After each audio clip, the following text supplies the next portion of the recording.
Welcome, critical thinkers. Thank you for joining us this first week of 2015 for another hour of Critical Mass TV. My name is Brad Hartley, and tonight, as with every episode, we continue the conversations that help us push back from the grassroots. Everyone here believes that a just, beautiful, and sustainable world is possible. We, as working people, need to simply accomplish a few things. First, we must collapse the myth and superstitions that marinate and reinforce our domination by ruling class greed and the undead corporations that make it possible. Secondly, we need to construct means of organizing that deeply encode absolute equality in all our diverse work, social, and spiritual relationships. It is imperative that we realize our expendable nature to this cult of greed. And only by allowing wedges to be driven between us and other groups does the divide and conquer strategy maintain its traction. Tonight, we tackle racism, both historical and institutional, and add our voices to the resounding hell yes, Black Lives Matter. My stock disclaimer is still true. The opinions expressed tonight are ours and not necessarily those of Vermont Community Access Media, even though they obviously frickin' should be.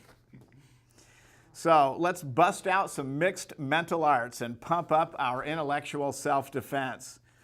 So my guest host tonight, who is a familiar face on Critical Mass TV, is Colin Flood of Black Rose, Burlington.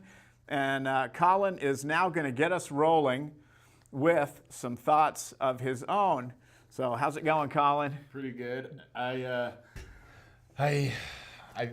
found this monologue online that speaks to what's been going on around the country with the Black Lives demonstrations, the Black Lives Matter demonstrations, and I thought it had some pertinent thoughts. You know, it's an anarchist collective called Crime Think. That's Crime Think with a C on both ends.com if you want to check out some of their stuff. But let me show you what they said. They said, "I'm committed to making sure the forces of peace and justice prevail," Missouri Governor Jay Nixon said in Ferguson on Saturday, August 16th, after a week of conflict sparked by the police murder of teenager Michael Brown. "If we're going to achieve justice," he said, "we must first have and maintain peace." Is that how it works? First you impose peace and then you achieve justice? And what does that mean, the forces of peace and justice? What kind of peace and justice are we talking about here? As everyone knows, if it weren't for the riots in Ferguson, most people would never have heard about the murder of Michael Brown. White police officers kill over 100 black men every year without most of us hearing anything about it. That silence, the absence of protest and disruption, is the peace which Governor Nixon wants us to believe will produce justice. This is the same narrative we always hear from the authorities. First, we must submit to their control. Then they will address our concerns. All the problems we face, they insist, are caused by our refusal to cooperate. This argument sounds most persuasive when it's dressed up in the rhetoric of democracy. Those are our laws we should shut up and obey. Our cops who are shooting and gassing us. Our politicians and leaders begging us to return to business as usual. But to return to business as usual is to step daintily over the bodies of countless Michael Browns, consigning them to the cemetery and oblivion. Governor Nixon's peace is what happens after people have been forcefully pacified. His justice is whatever it takes to hoodwink us into accepting peace on those terms.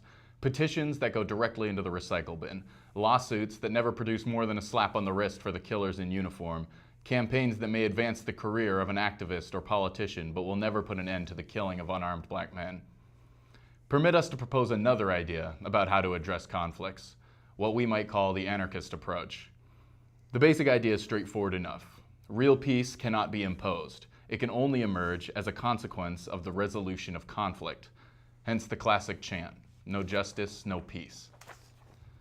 Left to itself, a state of imbalance tends to return to equilibrium. To maintain imbalances, you have to introduce force into the situation. The greater the disparities, the more force it takes to preserve them. This is as true in society as it is in physics. This means you can't have rich people and poor people without police to impose that unequal relation to resources. You can't have whiteness, which inflects and stabilizes that class divide, without a vast infrastructure of racist courts and prisons. You can't keep 2.5 million people, nearly 1 million of them black men, behind bars without the constant exertion of potentially lethal violence. You can't enforce the laws that protect the wealth of good liberals like Governor Nixon without officers like Darren Wilson killing black men by the hundred. The militarization of the police is not an aberration. It is the necessary condition of a society based on hierarchy and domination. It is not just the police that have been militarized, but our entire way of life. Anyone who does not see this is not living on the business end of the guns. These are the forces of peace and justice, the mechanisms that keep the peace in a dramatically imbalanced social order. Sometimes they appear as surveillance cameras, security guards, police stopping and searching or shooting us. Other times, when that becomes too controversial, the forces of peace and justice reappear as the good cops who really seem to care about us, the earnest politicians who want to make everything better, whatever it takes to get public opinion back on the side of the ones who shoot the tear gas. Still other times, the forces of peace and justice are community leaders, begging us to leave the streets, accusing us of being outside agitators, or promising some more effective outlet for our rage if only we will cooperate. Anything to thwart, discredit, or defer immediate concrete struggle against injustice. In every case, it's the same swindle. Peace now, justice later. But real peace is impossible until we put an end to the violent imposition of inequalities. All the conflicts that are currently suppressed by the forces of order, between developers and residents, between rich and poor, between the racially privileged and everyone else, must be permitted to rise to the surface. Make it impossible for anyone to coerce anyone else into accepting a relationship that is not in her best interest. Then, and only then, will there be an incentive for everyone to address conflicts and reach accord. This is the only way forward, but it's a daunting prospect. It is not surprising that people often blame those who stand up for themselves, rather than coming to terms with how deep the divisions in our society run. This explains why so many apparently well-meaning pundits have pretended not to understand why people would engage in looting as a form of protest against the murder of Michael Brown. The same constant imposition of force that took Michael Brown's life separates millions like him from the resources they need on a daily basis. In this light, looting makes perfect sense, as a way of solving the immediate problems of poverty, of rebelling against the violence of the authorities, and of emphasizing that change has to be more thoroughgoing than mere police reform. Let us not resent those who get out of hand for reminding us of the conflicts that remain unresolved in our society. On the contrary, we should be grateful. They are not disturbing the peace. They are simply bringing to light that there never was any peace. There never was any justice in the first place. At tremendous risk to themselves, they are giving us a gift, a chance to recognize the suffering around us and to rediscover our capacity to identify and sympathize with those who experience it. For we can only experience tragedies such as the death of Michael Brown for what they are when we see other people responding to them as tragedies. Otherwise, unless the events touch us directly, we remain numb. If you want people to register an injustice, you have to react to it immediately, the way people did in Ferguson. You must not wait for some better moment, not plead with the authorities, not formulate a soundbite for some imagined audience representing public opinion. You must immediately proceed to action, showing that the situation is serious enough to warrant it. Ferguson is not unique. There are countless such towns across the United States in which the same dynamics play out between police and people. The rebellion in Ferguson will surely not be the last of its kind. Those of us who don't buy into Governor Nixon's program of peace now, justice later, must prepare ourselves for the struggles that are soon to unfold. May we meet one day in a world without tear gas, in which skin color is not a weapon. Season's great. Signs of the times.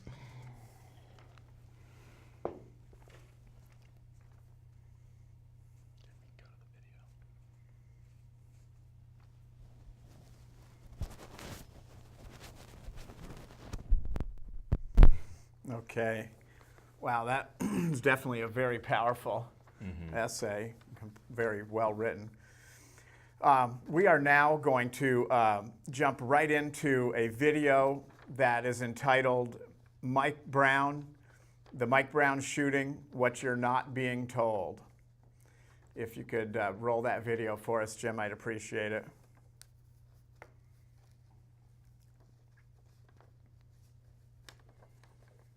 Officer in Ferguson, Missouri.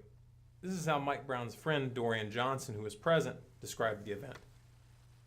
me and my friend, we was walking down the street in the middle of the street, and we wasn't causing any harm to nobody. We had no weapons on us at all. We just walking, having a conversation. No cars were blowing at us or honking at us like we was holding up traffic or anything like that. Now, a police officer squad car pulled up, and when he pulled up, these was his exact words. He said, "Get the F on the sidewalk." And we told the officer we was not but a minute away from our destination, and we would shortly be out the street. We was having a conversation, and he went about his way for about 1 or 2 seconds as we continued to walk, and then he reversed his truck, his car, and in a manner to where it almost hit us, and it blocked both lanes off the way he turned his car. So he pulled up on the side of us. He tried to thrust his door open, but we were so close to it that it ricocheted off us and it bounced back to him. And I guess that, got him a little upset. And at that time, he reached out the window. He didn't get out the car. He just reached his arm out the window and grabbed my friend around his neck and was trying to choke my friend. And he was trying to get away, and the officer then reached out and he grabbed his arm to pull him into the car. So now it's like the officer's pulling him inside the car and he's trying to pull away. And at no time the officer said that he was going to do anything until he pulled out his weapon. His weapon was drawn, and he said, "I'll shoot you," or "I'm going to shoot." And in the same moment, the first shot went off. And we looked at him. He was shot, and there was blood coming from him. And we took off running. And as we took off running, I ducked and hid for my life because I was feared for my life. And I hid by the first car that I saw. My friend, he kept running. And he told me to keep running because he feared for me too. So as he was running, the officer was trying to get out of the car, and once he got out the car, he pursued my friend, but his weapon was drawn. Now, he didn't see any weapon drawn at him or anything like that, us going for no weapon. His weapon was already drawn when he got out the car. He shot again, and once my friend felt that shot, he turned around and he put his hands in the earth, and he started to get down, but the officer still approached with his weapon drawn, and he fired several more shots, and my friend died. Not surprisingly, the police have a different story. They claim that there was a struggle over a weapon. However, there's reason to believe that they fabricated that story after the fact. Specifically, hackers have released 2 hours of dispatch audio from a St. Louis area police force, and that audio indicates that the officer didn't call the shooting in.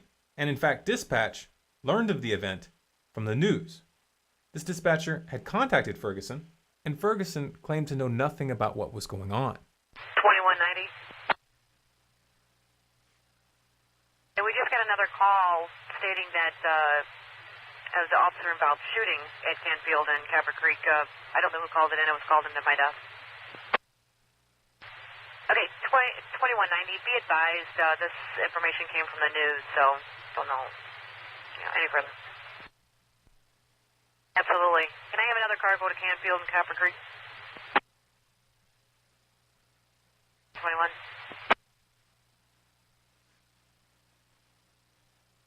721 clear. 1102. To start these, we're just getting the information from the news, and we just called Ferguson back again, and they don't know anything about it, so.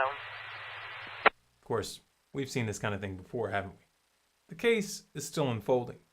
But if the police are lying, and it turns out that this was a case of cold-blooded murder, it is highly unlikely that justice will be served, even if there is a proper investigation, which is also unlikely. Law enforcement in the US has gradually been granted de facto legal immunity over the years. Exceptions are only made for public relations purposes, and even this rarely goes beyond a slap on the wrist. Anyone who has paid attention to the legal outcomes of police brutality cases over the past decade understands this. Anyone who has lived any significant amount of time in an American ghetto understands this. And the people of Ferguson, Missouri definitely understand this. They made that clear following the shooting. It began with peaceful protests, and then unfortunately riots and looting broke out. Many have focused on the deep and volatile racial tensions that this event revealed. It illustrated just how unstable the social fabric of America really is under the surface, and just how little it takes for appearances to get turned upside down. There's one aspect of this event which is not polarizing. In fact, it should come as a unifying wake-up call, a common ground, and that's the militarized police crackdown that followed and continued even after the rioting had ended. You see, the core protesters in Ferguson found a non-violent strategy to resist. They put their hands in the air, they face the police, and they shout in unison, "Hands up, don't shoot." Some accentuate this by even dropping to their knees while shouting. And this is how the police have been responding, like soldiers in a war zone. This is a town of 21,000, and we're seeing local police decked out in full battle gear, pointing multiple automatic weapons at unarmed protesters who already have their hands up.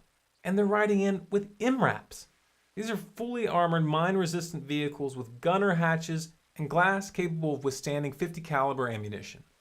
If you're okay with this, if this seems proportionate or normal to you, then we can assume that you're comfortable living under a police state. In which case, you're welcome to click away to some mind-numbing video about Minecraft or celebrity gossip. It's okay, go on. For the rest of you, those who find these images sobering, this problem goes way beyond Ferguson, Missouri.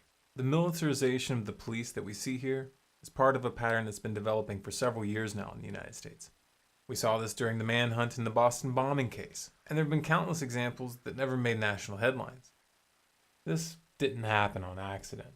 The militarization of the police has been orchestrated nationwide across countless jurisdictions, because those who control the US government want this. It's institutionalized at this point, and it's only going to get worse unless you, the American people, find a way to pull yourselves together and unify against this steadily advancing police state. This is just reality. You can either allow that reality to paralyze you, you can put your head in the sand, or you can convert that discomfort into a driving force. Your choice. And to you, the police, if that word still applies, look at yourself. Look what you've become. You still convince yourself that you represent the values of freedom and justice that your forefathers died for? Make no mistake, history will remember how you conducted yourselves in the twilight of this nation. And I can assure you that unless you radically change course, your descendants will be ashamed of that memory. If this message resonates with you, then spread it. If you want to see the big picture, and trust me, we've got some very interesting reports coming, subscribe to Storm Clouds Gathering on YouTube and follow us on Facebook, Twitter, and Google+. Also be sure to go to scgnews.com and sign up for email updates.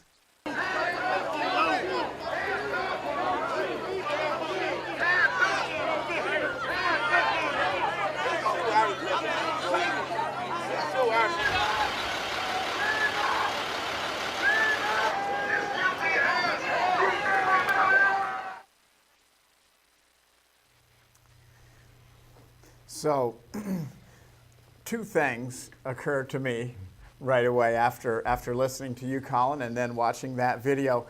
There's two things that are true. I'm definitely not a historian, but I know a little bit about history, and it's pretty well established that this kind of racial hatred and the overt racism that we're kind of seeing here is not something that's constant through history.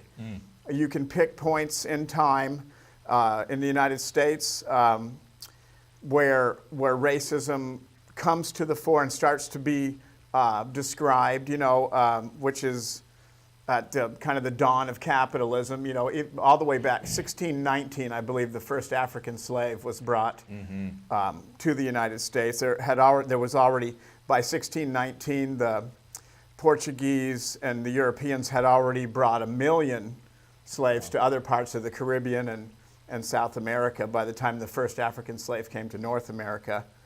But it is clear that racism has its roots in elite rule and people profiting off of everything they possibly can at all times, the people that own the society. Right. So the other really common myth is out there when people are talking about race, as white folks, I include myself in that bunch, even though I'm kind of a mixed, kind of a mutt.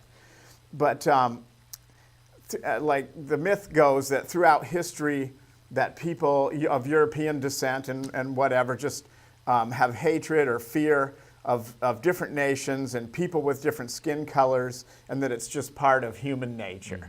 I mean, that's the basic rationale when you back the argument all the way up.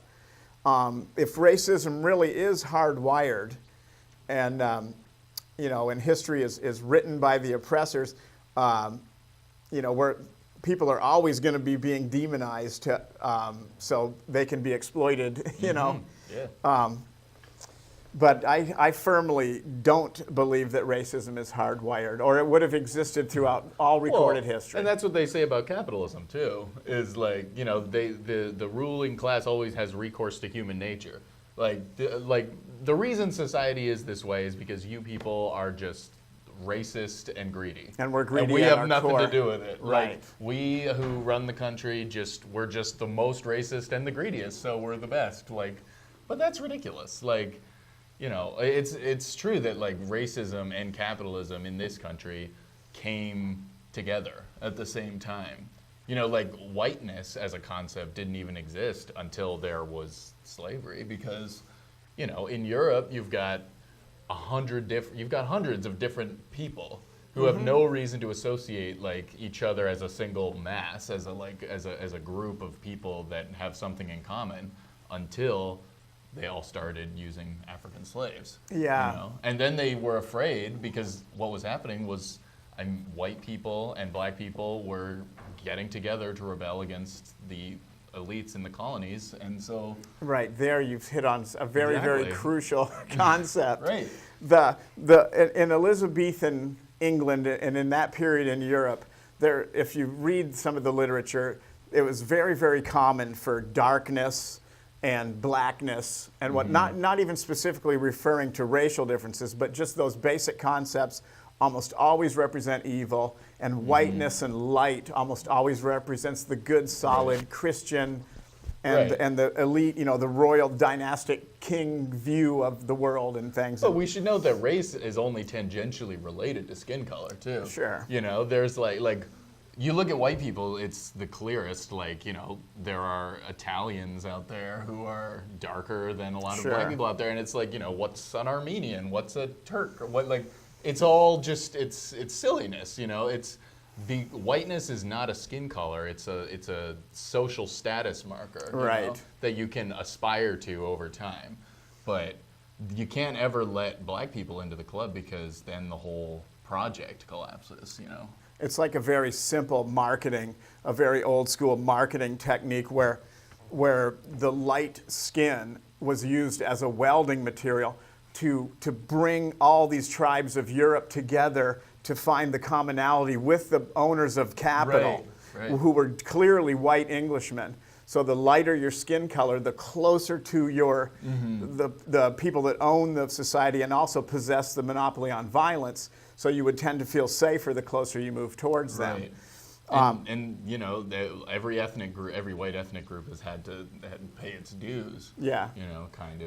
To get into that club. But what the point you make is really good, which is that white people are not being asked to identify ultimately with each other. No. We're being asked to identify along a spectrum with the people who actually run this society. Right. The most powerful people, the biggest bullies on the block, are clearly lily white. And that's what as white people, we're supposed to think, when they evict people, when they shoot protesters, when they gas people, when they lock all these people in prison, we're supposed to think that they're doing it on our behalf, even though white people get shot by police and white people get locked in jail, but just not as much. So we can say, it's not happening to us. We're part of the normal American culture, and these people are the threat. So the mayhem at the lower or mid to lower economic strata, if you want to call it that, the people that earn less from this capitalist system, the further down you move in that spectrum,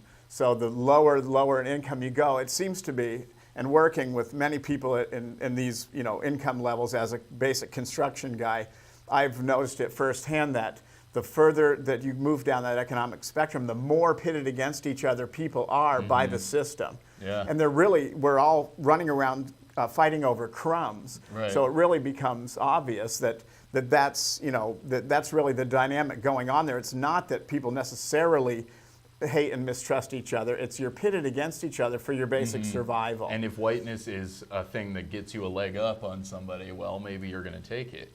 You know? There's the whole concept of tribalism too, which, and I talk about European tribes, which in very recent history, that's what we were. Right. And we weren't in North America, and our ancestors were running around in animal skins in Europe. Just like, but Europe being chopped up by mountain ranges and rivers has a long and not really that glorious history of a lot of brutal conflict, which is not necessarily the mass of Europeans. That is elite dynastic rulers trying to steal resources from each other and maximize their own gain. Right. And But it's spilled over into and it has Africa spilled over and America. into a lot of our popular myth and psychology.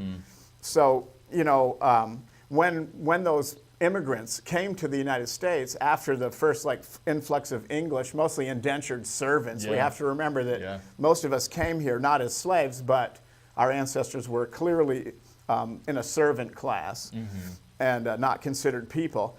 But as other ethnic groups came from Europe, there's tons of divisiveness. People did not immediately love each other and start holding hands based on their white skin. The European conflicts, those same tribalisms, which are the pitting against each other for not necessarily our purposes, but the production of profit, that came with. So you can say that the culture is sort of predisposed at that divisive infighting. And then elites can use that divisive infighting to pit us against each other and maintain control. Well, and it wasn't just that. The elites all through the history of this country have given white people a stake in the perpetuation of the system that ultimately doesn't make us any better off. I mean, better off, but not like in control of our own lives. Right. Like, you can see the ability to own weapons, for instance. You know, the Second Amendment didn't apply to black people until after the Civil War, and any more than the vote did. Being able to vote and not compete with this mass of people for the vote, and white people were part of the slave patrols. And if you want to bring Native Americans and that form of racism into it, white people have always been able to get land and housing, and that continues up to this very day with like redlining and segregation and everything. Yes. So white people get the good neighborhoods. They get the good jobs, they get the good schools at someone else's expense, and that's what makes white people believe in this culture. That they're getting ultimately the most benefit. Right, as you call it, manifest destiny, as white settler invaders moved across indigenous lands as they moved further and further west. Of course, even from the East Coast, it was all indigenous at a certain point. But as they would chop out new sections of land that had just been conquered and pacified, they would call it, it was always turned over for white settlement or given at bargain prices to railroads. Right. Yeah. So the late 19th century, Oklahoma being the very last territory that was the 5 civilized tribes, which were actually moved there in an incredible, horrible fashion, which includes the Cherokee Trail of Tears and on and on. But Oklahoma was brutally taken. And there's a famous movie that people tend to associate a couple of old Hollywood scenes with the rush of all these settlers pouring into Oklahoma. Wagons, hundreds and hundreds of them, which is just a Hollywood fabrication. But it wasn't that different from that.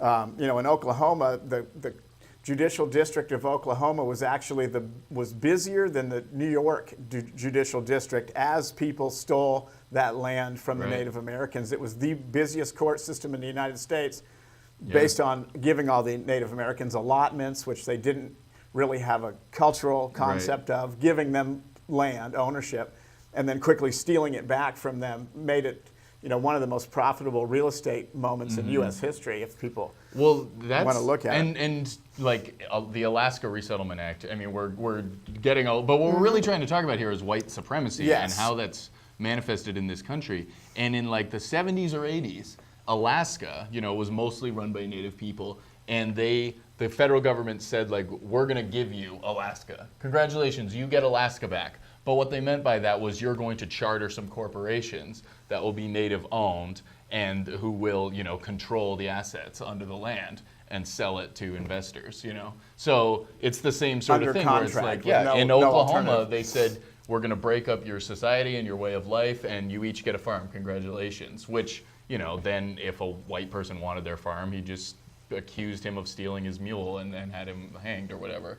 And so, like, the past is really not gone. Like, Right. it's a constant process of dispossession and accumulation that started in the early 1600s and hasn't paused. And it's important to know because truly the old saying goes, if you don't know where you've come from, you sure as hell are never going to find out where you're going. Well, that's this is what you were saying makes me like these affirmative action complaints, you know, that like, you know, people say affirmative action is bad, everyone should be treated equally or whatever, but white people have been getting affirmative action for hundreds of years, you know? Like there are tens of millions of white people living on land in the Midwest that was given to them just by the federal government under the Homestead Act. You know, the government just cleared out all the Indians, broke it up into allotments, and gave it away really cheap. And, you know, their descendants are still living there. And there's all kinds of affirmative action like that that's been happening. And so a lot of white people see these riots in Ferguson, and they're like, why can't these people pull themselves together, you know? And it's like white people have been helped along the entire time. So what are we talking about? Right there and just just touching back on the early colonial history, there was a period of time when you had your original land baron and owners of the entire colonies of the U.S., which is a very few in number, rich white English descended folks. That were having a lot of trouble with their indentured servants actually forming relationships with the black slaves and with the indigenous population, and they were completely kind of in awe of the fact that these people would associate together, and of course they would based on their common needs, and they were basically not in the same set, but they were certainly at the very, very bottom of the economic scale. So here's a quote. This is from Howard Zinn on People's History of the United States, Chapter 2.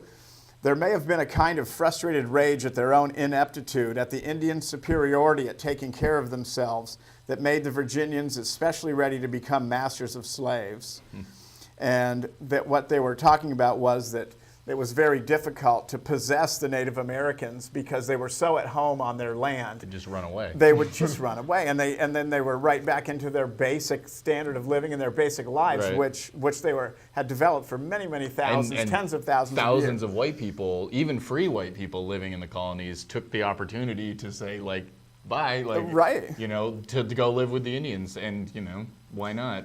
The elites were terrified of that, so they needed a more captive workforce. Right. So the black slaves, because they had been ripped from their cultural context, they were not on their own land. He goes on to say, black slaves were the answer. Their helplessness made their enslavement easier. The Indians were on their own land. The whites were in their own European culture. The blacks had been torn from their land and culture, forced into a situation where the heritage of language, dress, custom, family relations was bit by bit obliterated except for remnants that blacks could hold on to by sheer extraordinary persistence. So a lot of the early laws in a lot of the Virginia colony and some of the early colonial laws having to do with racial control and control of the white settlers and the indentured servants over the blacks and the Native Americans were about, and they really did have occurrences of slave rebellions. Yeah. And quite a few of them involved white indentured servants and Right. Native Americans joining together. And so after, several of these, you would call them insurrections, that people were just basically trying to save themselves and get a tiny little bit of their life and their existence back. But they started to pass laws that in some cases made it a capital offense to associate with a Native American or a black. And then it didn't take long for the overseer concept to Right. come in on the plantations, where a certain class of whites were the ones that enforced the discipline. And it would be, many guys on a plantation were paid strictly just to basically beat and harass Yeah. and terrorize the the slaves that the plantation owner owned. Which is funny because, like, think of how many people go into the police or the military today because it's an easy job to get. As long as you're competent, they want you. They go out. The Army goes out recruiting. They spend like $5,000 per recruit or something. So that's part of the same process, which is it's that there's always got to be this middle layer of guards. And it's a lot easier to have guards if you can say, like, you now have a material stake in defending us from, the people we've enslaved. Or, I think that, like, the twin poles of white supremacy have been taking native land and, exploiting black labor. And to this day, you can see, like, a direct, unbroken line of continuity through the Indian Wars, up to the war in the Philippines, the Spanish-American War, all the way to today. The U.S. has always been engaged in a foreign war, taking someone else's land and resources. And black people have always been the worst off, in American civil society, and they've always served that role as a cheap, expendable labor force. After slavery, it was convict leasing, and now it's prison labor. Right. Prison labor is a huge business. It is.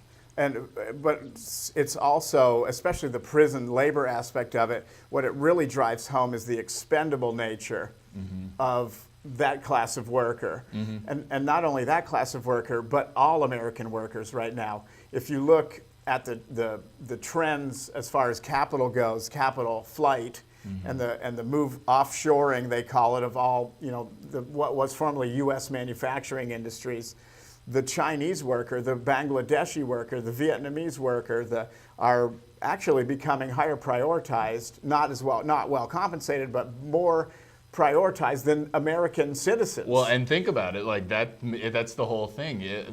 We're talking about non-white countries, who have traditionally been treated the same, like, as China has been occupied like 7 times by foreign powers. It didn't achieve independence until the late 40s, and it only industrialized through this like terrible process of the Mao's Great Leap Forward. And China's been like under the boot heel of the West up until the late 40s, and then it was under the boot heel of Mao.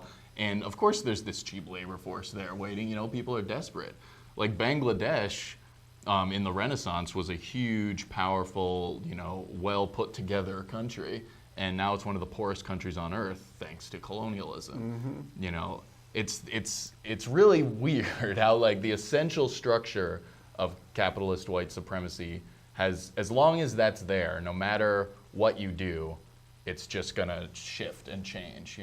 Right. The antagonism at the lower economic spectrum, the racial hatred and divisiveness, the feelings of being pitted against each other, they're all symptomatic of the wealth enhancement system that is capitalism. Right. And that is the one constant that never changes. 1/10,000th of 1% of the population controls almost all of the wealth and certainly all of the power, and makes all the crucial decisions. We're led around like a bunch of children, but the sandbox can be a bad place. The other thing that never changes throughout history is the way that important policy and especially world domination is decided as my violence trumps your fucking violence. That's the only, when you boil it all down and you're looking, the Chinese totalitarian leaders are looking at our totalitarian leaders, capitalist totalitarianism, and they're looking at each other and they're basically thinking our fucking violence can trump your violence, but we're going to work inside this system and this is how it's going to look. And you can see how the rest of us get squirted out of the sides or of the bottom. I mean, we are literally completely unimportant. And that's the, you look at these riots, like the point Crime Think made about how looting makes sense as a response, which is like, if capitalism has to sell, capital is not about meeting people's needs, it's about selling things. So people will buy food, therefore capitalists will sell food. But the job is not to feed people, the job is to sell. So they'll sell food, and if you can't buy it, you're just out of luck. You're screwed. Right. So if you can't buy it, if you don't have a job, nobody wants to hire you, and you don't have any money, so you can't buy anything you need, you're a disposable person. And capitalism needs that group of people on the bottom so that, if, for instance, suddenly they need workers again, they've got this mass of people waiting. And it's not like a lot of this stuff is a conspiracy at the beginning of history, but now the structure is set up so that nobody needs to plan this. It's systemic and institutionalized, right? Hey, Jim, if you could you play the "You Have Racism Because of Capitalism" video for me? Jumo from the All African People's Revolutionary Party, and then representing the Portland State University Black Student Union, Tony Funches.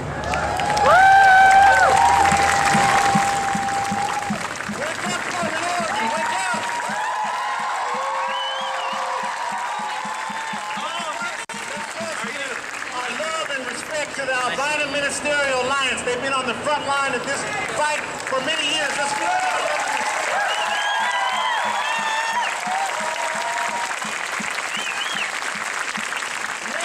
irrefutable proof. Without racism, you can't have terrorist cops. And and the reason why you have racism is because of capitalism. Yeah. There's no question about it.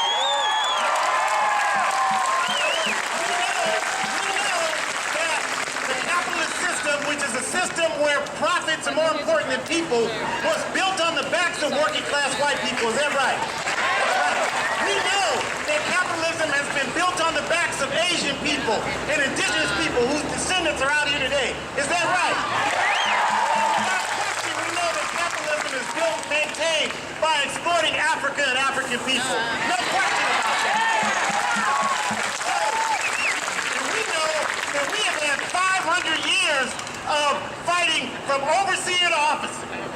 We have had 500 years of burning plantations to cities. So we know we shouldn't be surprised by anything this decadent system does. But at the same time, our solution is revolution, but we know y'all ain't ready for that tonight. That's not our message, Jeff. That's not our message right now. Please listen. Our message to you is each and every one of you has to be in some organization working for justice. Each and every one of you.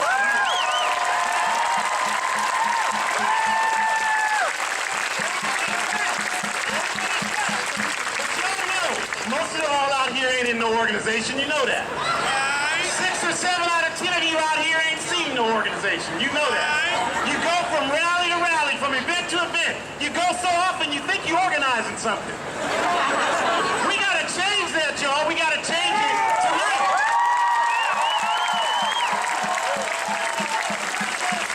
Organized. Look at them back there on them horses. They're organized. What you gonna do? We got several organizations that sponsored this. I need to read them because I need you to know who they are. I need them to seek you out. I need you to seek them out. I need you to engage tonight. We got the Albino Ministerial Alliance. They need your help. Portland need your help. Join it. Portland Jobs for Justice need your help. For Peace need your help. Join it. The All African People's Revolutionary Party needs your help. Iraq Veterans Against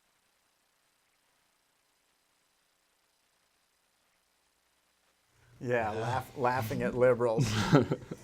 So again, driving home the point that these are systemic problems. Mm-hmm. This is not a problem that necessarily, that people in some innate way have with each other. Mm-hmm. Let's get back to the policing and the history kind of police forces. As I just glanced back through just Google searching the history of police and stuff today, I realized there was one continuous thread that weaves its way through the entire history. First of all, the modern police force is a relatively new institution, just the last few hundred years. The one thing that is always constant is, as they define themselves, it's always protecting the social order. Right. And then protecting property. Right. Those are the two constants that run throughout all of these self-descriptions of the history of policing. And then some of them are very honest about the protection of the status quo and the existing class structure, some of the more honest descriptions. So what do you think they're talking about when they're talking about protecting the existing class structure? Right. So the cops are there existing, and one of their primary roles is to keep things from changing in that naked, like in-your-face, on-the-street way where you keep things from changing. You keep people from getting revolutionary ideas by beating the slap hell out of them when they try to protest. That's the thing people don't understand about the police, especially, you know, white people, is, I mean, I was reading Christian Williams' book called Our Enemies in Blue. It's a history of the police in the United States. And like you said, the police are actually a fairly recent institution. There wasn't anything that could be called a police department in this country until like the 1840s. Before that, there were all kinds of different systems for, you know, making and enforcing the law. But a lot of vigilante squads. Or like posses. Like there was a hue and cry law where everyone was considered responsible for catching lawbreakers. You know, you had part-time constables who served warrants. You know, if victims of crimes would sue in court.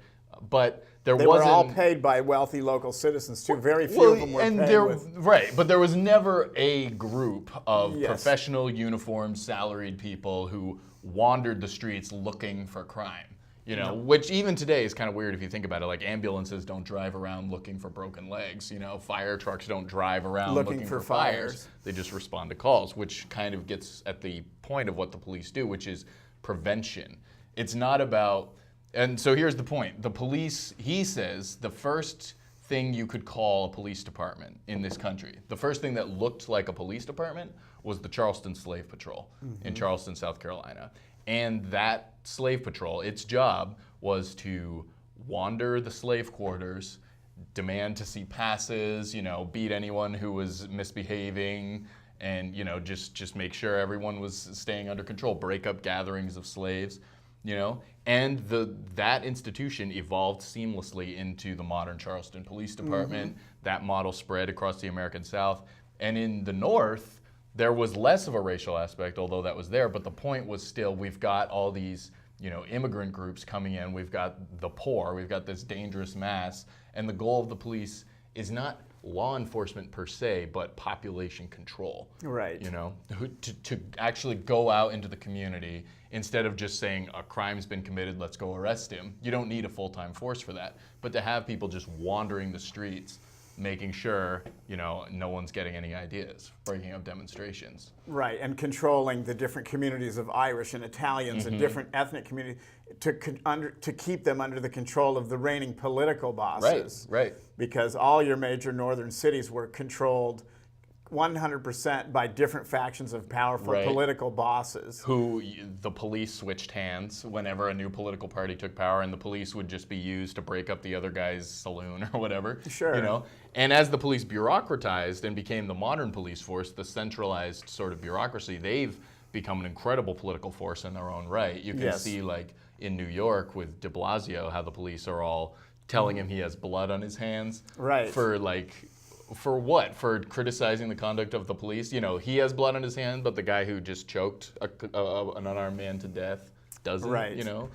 Well, when he first came into office, he actually ran on, part of his platform was to stop the stop and frisk policy against African American males, which was happening literally just by the thousands.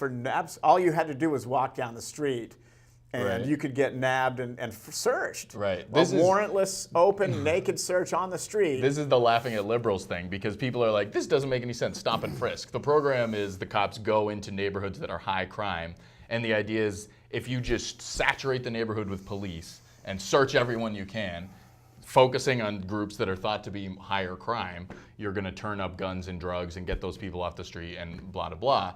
Which is true, but you know, think of the cumulative effect of your neighborhood constantly being swarmed by police who are like, hey, you, up against the wall, you know, for no reason. They almost never serve warrants in these cases. They almost always are searching black people. And to a liberal, this is like, this doesn't really make sense. But to a radical, you can say, well, this is the function of the police. This is the point of the police. They've got files on, you know, some police departments have files on every black male under a certain age in their jurisdiction. Like, That's their job. That's their purpose. Well, there is a level of white domination in the political classes and the political structures of these cities and jurisdictions. And they are always, being politicians, they are always searching for the cheap and easy way to look tough on crime. Right. So not only is the system generating these underground marketplaces, and people are doing what they can. Eric Garner was selling single cigarettes on the frickin' street. Right, I mean, right. what kind of meaningful criminal activity is that? That's not, I mean, of course it's drugs, but they're completely sanctioned They're legal drugs. elsewhere. All he's doing is, what is he missing? A couple of cents per cigarette of taxes that aren't getting paid? And Matt Taibbi had the best point about that when he said, if Eric Garner had set up a credit default swap operation, one of these, gotten in no trouble. Not only that, they would have been legally unpermitted to approach him. Like if he had just set up a bookkeeping operation and let people take bets on whether or not people would default on their mortgages, right. That instrument that collapsed the global economy in Sure. 2008, if he had just set up a bookkeeping operation on the street and done that, they couldn't have touched him. They couldn't Right. have even approached him. But they have that incredibly victimless crime being deeply Right. criminalized. No third party involved, and it's one person selling to another. It's like, where's the extremely crime? common. Yeah. A lot of people pop out of their offices. They don't want to buy a whole pack of cigarettes. They buy Right. one smoke, which for whatever reason is not legal to do in this country Right. because they want to gouge you for the 20 pack or whatever it is. Mm-hmm. But there's two Park Avenues. There's Park Avenue North, which runs through Harlem, which is very clearly segregated from the Park Avenue South that runs down, through Central Park West, etc. The address of 740 Park Ave is where David Koch, most of the most powerful people on Wall Street, they all live in this one apartment building. It's really quite phenomenal. That is where the goddamn meaningful crime is happening in this country. Yeah. I mean, you're talking about billions, if not trillions of dollars of misappropriation, theft, the policy decisions that are running our nose into the climate destruction, fomenting wars. I mean, you could just, it goes on and on. Who is criminalized? The Right. people in the Park Avenue in Harlem that are basically committing meaningless, if you even want to call it criminal behavior, I Right. call it participating in a self-generating capitalist economy. Right. I mean, they're just, supply and demand. Entrepreneurs, yeah. Right, they're entrepreneurs. They're actually doing what they're supposed to frickin' do. Right, because again, that kind of selling, that like naked criminal fraud happened on a massive scale right down the street on Wall Street, Right. And So the real crime is happening on Park Avenue South, and there's not a single effing cop in the right. entire area, and there never will be. You're never going to see David Koch in cuffs. getting dragged down the street and having the shit beat out of him by a bunch of Well, yeah, let alone NYPD. that. Because that's not the function of the police. Absolutely it's not about I'm just crime. driving that point Right, home. right. Well, and that's the thing people often miss. Like, people get indignant about that, like, well, why aren't they arresting these people? And it's like, because that's not their job. If it can were just steal- crime, we had the infrastructure to deal with that before the police even came along. For hundreds of years, people had all kinds of systems for dealing with crime, but the police are not tasked with dealing with crime. They're tasked with controlling volatile populations and supporting the ruling order. That's their job. And part of they have an accidental role, which is, as much as they can, snuffing out obvious naked street crime right in front of them, Right. or just doing some investigative work when it comes to like murdering people, Well, yeah. murdering each other, and just whatnot. just like capitalists only give people what they need by coincidence. Capitalists grow and sell food because people will buy food, not because Right. they want It's to feed people. And police will use crime Your to benefit get is people. accidental. Right. Police will use crime to get people if that's what it takes. Yes. But they'll also break their own laws if that's what it takes. Oh, sure. Yeah, to get to the end justifies the means, and the end is protecting the overclass order. And the most dangerous population to that order is the population with the least to lose and the least Right. formal access to power. By giving white people things like democracy, they've and property ownership, they've given us, the ruling elites have given white people like more means to change our situation through the normal channels, but they need that surplus population that doesn't have it in order to have cheap labor and so on. But it's an explosive population, and that's why the police are always there, you know? And it is entirely where all the meaningful power lies. You know, the potential for working people, if we can get around some of these really obvious, like middle school level things that pit us against each other, and I'm serious about that. If we can get our heads around some of these, you know, concepts and realize that we are all in this together and that we're not different at these core levels, and that we are being abused and exploited, that there's a lot of power in 300 million of us saying, putting it down the freaking stuff and saying we're not doing this anymore. We're gonna have a change. So if you don't have a police force and if you don't have a military that you can turn loose on populations, they probably would feel like they are neglecting their duty as far as elite owners. So, hey, Jim, could you play the Black and Brown Alliance video for me, please?